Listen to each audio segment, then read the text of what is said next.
Segaduses vürtsi kaupmees. Aasta 1490. Veneetsia. Vürtsi kaupmees Matteo seisab keset oma väikest, kuid lõhnadest pungil vürtsipoodi. Tema kuldse äärega rüühõlm lehvib, kui ta ärevalt ühest riiulist teise tormab. Laual on laiali pipraterad, kaneelipulgad veerevad põrandal ja kurkumipulber on justkui päikesekollane pilv, mis katab pool leti pinda. Issand vürtside pärast, kus on muskaatpähklid.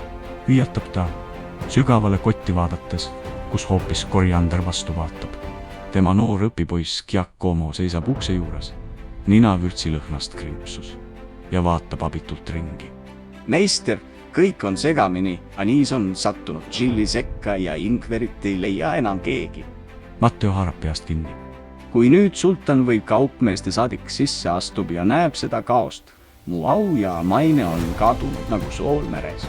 Ta tõmbab sügavalt hinge. Ei, me peame selle korda tegema. Vürtsid väärivad austust. Pipar siia, kaneel sinna, nelk omasse purki ja kurku. Oh kurku, ära enam lenda.